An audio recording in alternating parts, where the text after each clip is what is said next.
ഇതാണ് ചെമ്പരത്തി. ചെമ്പരത്തി നമ്മൾ താളിയായിട്ട് ഉപയോഗിക്കും. ചെമ്പരത്തി ഇപ്പം പിന്നെ ജ്യൂസിനും തോരൻ വെക്കാനൊക്കെ ഉപയോഗിക്കലുണ്ട്. പക്ഷെ അതിന് അല്ലാണ്ട് നമുക്ക് വളമായിട്ട് ഇതെങ്ങനെ ഉപയോഗിക്കാം എന്നുള്ളതാണ് ഞാനിന്നിവിടെ കാണിക്കുന്നത്.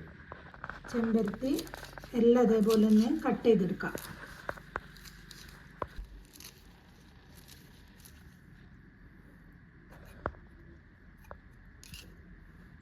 അതുപോലെ കട്ട് ചെയ്തെടുത്തിട്ടുണ്ട്. ഇത് എങ്ങനെയെന്നൊന്നുമില്ല, അതുപോലെ ചെറുതായിട്ടൊന്ന് കട്ട് ചെയ്താൽ മതി.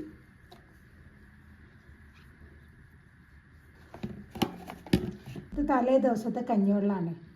അത് ഇതിലേക്ക് ഒഴിച്ചു കൊടുക്കാം.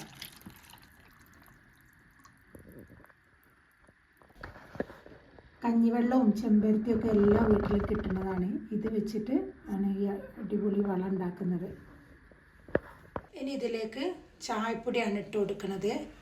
ഇത് നമ്മൾ ചായ ഉണ്ടാക്കിയിട്ട് ബാക്കി വരുന്ന ചണ്ടി എടുത്തൊന്ന് ഉണക്കിയാൽ മതി.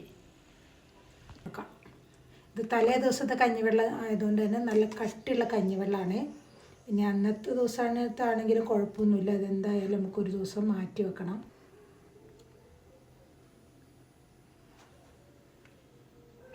ഇതിന് ഇതേപോലെ ഒരു ദിവസം ഇതേപോലെ ഇങ്ങനെ വെക്കണം. എന്നിട്ട് അത് കഴിഞ്ഞിട്ട് വേണം ഒഴിച്ചു കൊടുക്കാൻ. അതെങ്ങനെ ഒഴിച്ചു കൊടുക്കേണ്ടതെന്ന് ഞാനപ്പോൾ കാണിച്ചു തരാം. ഇപ്പോൾ ഒരു ദിവസം ആയിട്ടുണ്ട്. കഞ്ഞിവെള്ളവും ചെമ്പരത്തിയും എല്ലാം വെച്ചിട്ട് ഒരു ദിവസം ആയിട്ടുണ്ട്. ഇനി ഇതിൻ്റെ പകുതി ഇതിലേക്ക് ഒഴിക്കാം. ഇപ്പോൾ 2 പാത്രത്തിലേക്കായിട്ട് പകുതി ഒഴിച്ചു കൊടുത്തിട്ടുണ്ട്. ഇതിലേക്ക് ഇനി വെള്ളം ഒഴിക്കാം.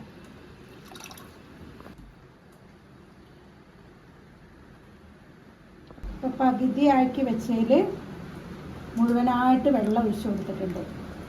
ഇത് ഇങ്ങനെ തന്നെ ഒഴിച്ചു കൊടുത്താൽ മതി. എല്ലാ പച്ചക്കറികൾക്കും ചെടികൾക്കൊക്കെ ഒഴിച്ചു കൊടുക്കാൻ പറ്റും.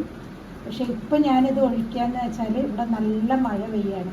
വയനാട്ടിലിപ്പോൾ 2 ദിവസമായിട്ട് നല്ല മഴയാണ്.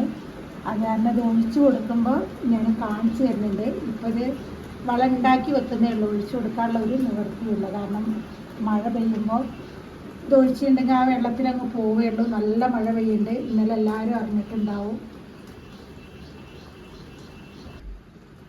ഇന്നലെ കള്ളാടി ഉണ്ടായ ദുരന്തം എല്ലാവരും അറിഞ്ഞിട്ടുണ്ടാവും. അപ്പോൾ എല്ലാവരും പ്രാർത്ഥിക്കണം. വയനാട്ടിൽ പറഞ്ഞിട്ടുണ്ടെങ്കിൽ മഴ പെയ്തിട്ടുണ്ടെങ്കിൽ എല്ലാവർക്കും പേടിയാണ്. എന്താ സംഭവിക്കുകയെന്ന് പറയാൻ പറ്റില്ല. അപ്പോൾ ആ ഒരു സാഹചര്യത്തിൽ എല്ലാവരും ഒന്ന് പ്രാർത്ഥനയിൽ ഉൾപ്പെടുത്തണം.